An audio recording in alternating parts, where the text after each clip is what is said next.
ETF index mutual funds నేర్చుకుని stock మార్కెట్లో రాణించాలనుకుంటున్నారా? వెంటనే ఈ నెంబర్కి కాల్ చేయండి.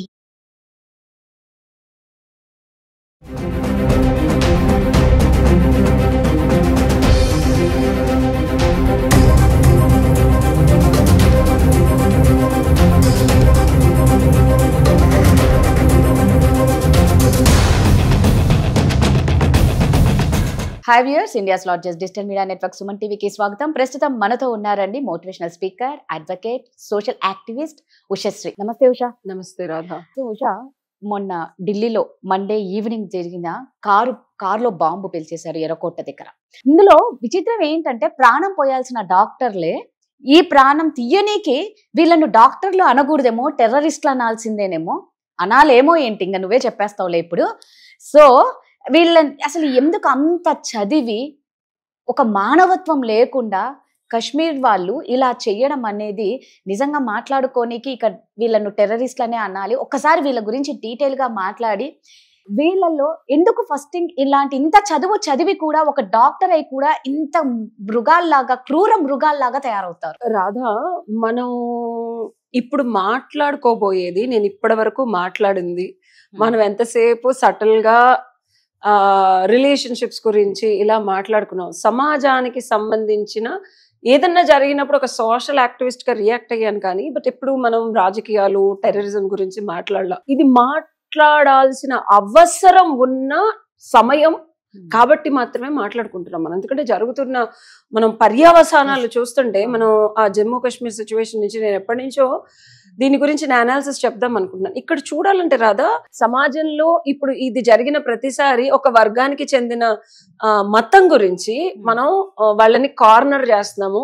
సో ముస్లింలు ఎక్కడున్నా సరే వాళ్ళని అరెస్ట్ చేయడం కానీ, లేకపోతే అనుమానాస్పద మూమెంట్స్ వచ్చినప్పుడు వాళ్ళని అంటే టార్గెట్ చేయడం కానీ ఇలా జరుగుతుంది. ఇది చేయడం కరెక్ట్ అంటావా కాదంటావా? అంటే అదే అందరినీ అనలేం కదా. ఇప్పుడు టెర్రరిస్టులు ముస్లింలు కానీ, ముస్లింలే టెర్రరిస్టులు కాదు అని నా ఫీలింగ్. ఇంకోటి చెప్తాను, టెర్రరిజం అనే దాని గురించి మాత్రమే ఆ కోణంలో చూడాలి మనం. సో డెఫినెట్ గా ఒప్పుకుంటాను, ఈ పర్టికులర్ వర్గానికి, ఈ కోవకి చెందిన వాళ్ళని మెంటల్ గా ట్రైన్ చేసి, ఓకే, మెంటల్ గా, సో దానికి ఒక భగవత్ తత్వాన్ని యాడ్ చేసి, ఎందుకంటే నార్మల్ గా మెంటల్ గా ట్రైన్ చేస్తే ఎవరు అంత ఫోకస్డ్ గా అవ్వరు. సో దానికి ఒక డెస్టినేషన్ చూపించి, అయిన తర్వాత మీరు మరో జన్మలో ఇలా అవుతారు అని ఒక ట్రైనింగ్ ద్వారా వీళ్ళు ఇలా మానవ బాంబులుగా మారుతున్నారు.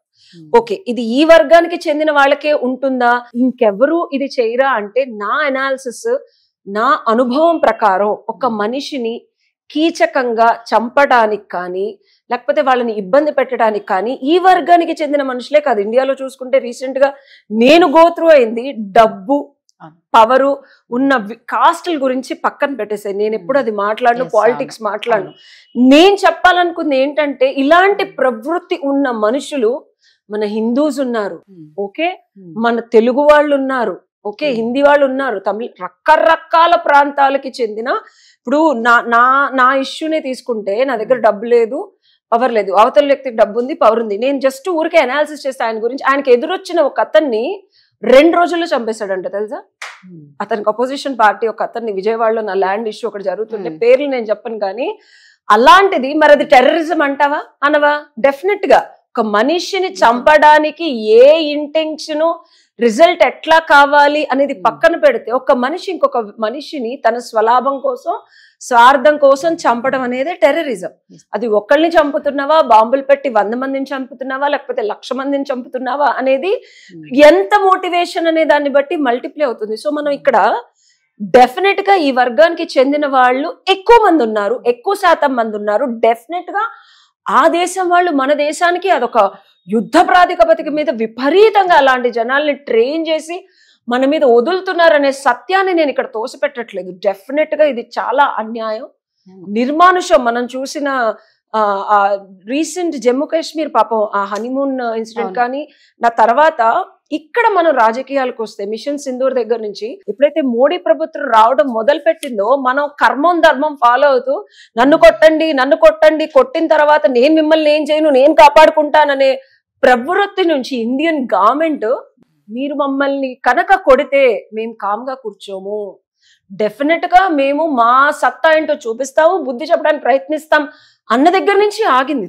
సో ఇప్పుడు వీళ్ళు ఏం చేస్తున్నారంటే కూకటి వేళ్లతో సహా ఏదో రకంగా మన భూమిలోకి ఎలాగ చొచ్చుకుపోవాలి.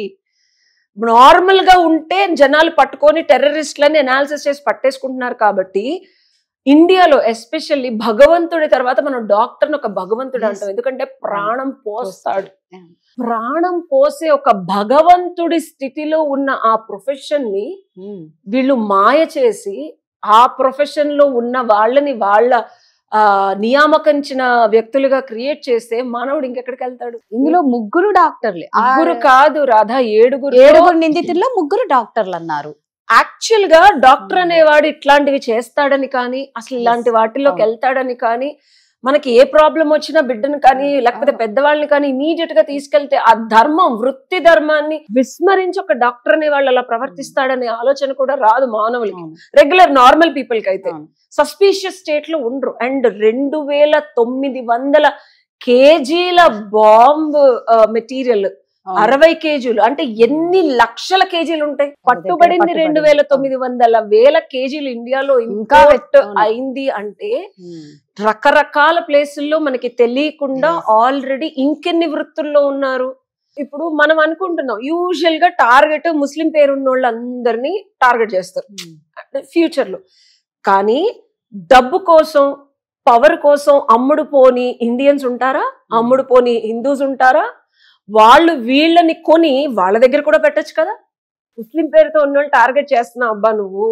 బట్ వీళ్ళు డబ్బులకి, పేరుకి, పలుకుబడికి, పవర్ కి అమ్ముడు పోని హిందూస్ ఉండకుండా ఉంటారా? నా దేశమే ఇంపార్టెంట్, నేను ఎవరిని చంపను, నేను టెర్రరిజం లోకి వెళ్ళను, నాకు ఎన్ని డబ్బులు ఇచ్చినా నాకు వద్దు, నాకు పవర్ వద్దు, పరపతి వద్దు అనేవాళ్ళు ఉంటారా? ఉండరు కదా. సో వాళ్ళని కూడా నెక్స్ట్ టార్గెట్ చేసి అలాంటి డాక్టర్లు కూడా వీళ్ళు ట్రైన్ చేయొచ్చు. ఈ మతానికి ఇక్కడ నేను ఆనకట్ట కడుతున్నాను. ఓకే, ఈ మతం వాళ్లే వస్తున్నారు అని అనుకోవడం. మనిషి ఏ మనుషులు టెర్రరిజం చేస్తున్నారో దాన్ని తప్పకుండా మనం కదా. నీకు ఆ బాధ వచ్చింది, పాపం అంటే నీకు బాధ వచ్చిందా? నేను ఒక వీడియో చూశాను, ఒక అబ్బాయి ఇలానే అంటే ముస్లిం అతను వాళ్ళు చంపేస్తాను అన్నాడు. ముస్లింస్ ఎవరిని ఒక్క మాట అంటే, నేను వీడియో చూసా, ఆ మాట నేను కావాలని వాడా. ఇదే మాట నువ్వు కనుక ఇంకోలాగా అంటే వాళ్ళు మనల్ని చంపేయడానికి రెడీగా ఉన్నారు. So it's a kind of a contextual conflict. ఇక్కడ మనం యుద్ధం చేయాల్సింది టెర్రరిజంతో, మతంతో కాదు, టెర్రరిస్ట్ గా మారిన మనిషితో చేయాలి. మనుషుల్ని లాగాలి బయటికి. ఎవరైతే టెర్రరిజం ని సపోర్ట్ చేస్తున్నారో, ఎవరైతే ఈ టెర్రరిజం ని ఇండియాలోకి రానిచ్చారో, ఎవరైతే డబ్బు కోసం, పేరు కోసం, పరపతి కోసం అమ్ముడుపోయి ఇండియాని లేకపోతే ఇండియాలో ఉన్న ఇండియన్స్ ని వాళ్ళ జీవితాలని పణంగా పెట్టేస్తున్నారో వాళ్ళ మీద మనం యుద్ధం చేయాలి రాదా. డెఫినెట్ గా ముస్లింలో చాలా మంది టెర్రరిస్టులుగా ఉన్నారు, దాన్ని నేను అసలు సంకోచమే లేదు. కానీ ఆ మతం కాకుండా వివిధ మతాల్లో కూడా మనుషులు వీళ్ళకి సపోర్ట్ చేస్తున్నారు, డబ్బుల కోసం చేస్తున్నారు, వివిధ రకాల ఇంటెన్షన్ కోసం చేస్తున్న ప్రతి ఒక్క టెర్రరిస్ట్ యాక్ట్ ని కట్టడి చేయాల్సిన అవసరం మన గవర్నమెంట్ వాళ్ళకు ఉంది. ఎందుకంటే మామూలు మనుషులు, మన జీవితం, మన జీవన శైలి, మన ధనార్జనకి మనకి టైం సరిపోతుంది, కానీ వీళ్ళ వెనకాల పడి మనం ఏం చేస్తాం? అందుకే కదా ఇన్ని ట్యాక్సులు కడుతున్నాం, ఇంత డబ్బు మనం సంపాదించింది ఎందుకు ఇస్తున్నాం? మనకి protection to live peacefully, constitution fundamental right అది మనకి, ప్రశాంతంగా బతకడానికి, ప్రశాంతంగా ఎక్కడికి కావాలంటే ఆ స్టేట్ కి మూవ్ అవ్వడానికి. ఇదంతటికి ప్రతి సిటిజన్ యొక్క హక్కు. ఈ హక్కుని ప్రొటెక్ట్ చేయడానికి గవర్నమెంట్ వారు అండ్ అధికారులు వీళ్ళందరూ, మత విశ్లేషణ డెఫినెట్ గా ఉంది, దాన్ని ఖండించట్లేదు. కానీ మనిషిని విశ్లేషించి ఏ మనిషిలో టెర్రరిస్ట్ ఫీలింగ్స్, ఎమోషన్స్ ఉన్నాయి, ఏ మనుషులు అలాంటి ఎమోషన్స్, ఫీలింగ్స్ ఉన్న వాళ్ళకి సపోర్ట్ చేస్తున్నారు, అసలు ఇండియాలోకి ఎంట్రీ ఎలా వచ్చింది, వచ్చిన తర్వాత ఎగ్జిస్టెన్స్ గా కొమ్ము ఎవరు కాస్తున్నారు. డెఫినెట్ గా ముస్లిమ్స్ కి మాత్రమే సపోర్ట్ చేయరు. చాలా చాలా చాలా వివిధ మతాలకు చెందిన వాళ్ళు, వివిధ ప్రాంతాలకు చెందిన వాళ్ళు, హిందూస్ కూడా సపోర్ట్ చేసే వాళ్ళు ఉన్నారు. టెర్రరిజం ని సపోర్ట్ చేసే ఎవరైనా సరే శిక్షార్హులే. ఎట్టి పరిస్థితుల్లో ఇండియన్ లా ప్రకారం టెర్రరిజం కి ఏ మనిషి సపోర్ట్ చేసినా శిక్షార్హులే. ఏ మనిషి ధర్మాన్ని, మన స్వధర్మాన్ని, మన ఇండియాలో ఉన్న రిలీజియన్ ని తొక్కడానికి ఎవడు ప్రయత్నించినా వాడు శిక్షార్హుడే. ఎందుకంటే పరాయి మతం వాళ్ళు వచ్చి మన దేశాన్ని ఏలటానికి, మనం వెళ్ళి ఏ న్యూస్ లోనూ లేదురా పాకిస్తాన్ లో ఇండియా వాళ్ళు బాంబులు పెట్టారు, పాకిస్తాన్ లో పేల్చారు అనేది లేదు. ఎందుకు లేదు? అక్కడ ఎవరు మనల్ని సపోర్ట్ చేయరు. అంతా వాళ్ళు సపోర్ట్ స్ట్రక్చర్. మన లాకి ఎందుకు వస్తున్నారు? మనకు అది లేదు. మనకి డబ్బు ఇచ్చిన పవర్ ఇచ్చిన అమ్ముడుపోతాం మనం. మన బ్రిటిషర్స్ నుంచి మన బుద్ధి అట్లాంటిది, దాన్ని మనం ఏం చేయలేము. ఇప్పుడు కూసమైన బుద్ధి అందరి గురించి ఆలోచించేది లేనప్పుడు ఎవరేం చేయలేదు. ఎంతమంది నన్ను మారుస్తాం? దానికి ఒక పర్టికులర్ లా రావాలి, రూల్స్ రావాలి. ఎవరైతే దీన్ని సపోర్ట్ చేస్తున్నారో వాళ్ళందరినీ వెతికి వాళ్ళని పట్టుకొని టెర్రరిస్ట్లే. ఎగ్జాక్ట్లీ, అది చెయ్యకపోయినా దానికి సపోర్ట్ చేస్తున్నారు కూడా టెర్రరిస్ట్లే 100%. ఇప్పుడు ఈ డాక్టర్లు అనేక అసహ్యంగా ఉంది, వీళ్ళు ఒక టెర్రరిస్టులు. ఇప్పుడు మందిస్తాడు, మనల్ని కాపాడతాడు అనే డాక్టర్లు ఇది ఒక కొత్త వైట్ కాలర్ టెర్రరిజం అనాలి దీన్ని. ఎందుకంటే చూడటానికి వాళ్ళు ఎక్కడ అనుమానం కానీ ఏమీ రాదు. ఏదైతే ప్రాణం పోస్తారనే వాళ్ళు ఇంజక్షన్ లో ఇవ్వచ్చు, మందులో ఇవ్వచ్చు. అసలు ఎంతమంది ఉన్నారో ఏరాలి. ఇంకా వీళ్ళు బాగా చదివించి వీళ్ళని ఇలా రకరకాలుగా, ఇప్పుడు ఒక 5-6 years బ్యాక్ జిమ్ముల్లో ట్రైనర్స్ గా ఉండి అమ్మాయిని ఫ్లర్ట్ చేసి వాళ్ళని పెళ్లిళ్ళు చేసుకొని ముస్లిమ్స్ లోకి మార్చారు తెలుసా? ఇదో కొత్త జిహాద్ అది, లవ్ జిహాద్ అది. సో అలాగా లవ్ అయిపోయింది. ఎవరు లవ్కి పడట్లేదు, ఇప్పుడు అంతా నెక్స్ట్ లెవెల్కి వెళ్ళిపోయారు. అదేం వర్కౌట్ అవట్లేదు పెద్దగా. నెక్స్ట్ ఇక డైరెక్ట్ ఇంజక్షన్ పొడిసేయడమే, డైరెక్ట్ గా తెచ్చేయడం, పొడిసేయడం, ఫసక్. ఎన్ని ఆపరేషన్స్ వాళ్ళ చేతుల్లో, ఎంత మంది ఆన్ అన్ యావరేజ్ తోపు డాక్టర్లు. మళ్ళీ ఒక్కొక్కళ్ళు ఎక్స్పర్టీస్ చూస్తే నీకు అనుమానం కూడా రాదు. గమనిస్తే ఇది బయటకు వచ్చినవి, ఇదైతే బయటకు రానివి ఎన్నున్నాయి. ఎంతమంది హాస్పిటల్స్ ని హెడ్ చేస్తున్నారు. హెడ్ చేసే వాళ్ళ చేతుల్లో ఎన్ని తలకాయలు ఉన్నాయి, ఎంత బుర్ర ఉంది. వాళ్ళు ఎన్ని లక్షల మందిని ఆన్ అన్ యావరేజ్ రోజులో ఆపరేషన్స్ పరంగా కానీ, టాబ్లెట్స్ పరంగా కానీ, ఇంజెక్షన్ పరంగా కానీ ఆల్రెడీ ఎంతమందిని చంపేశారు. This is the analysis we need to do.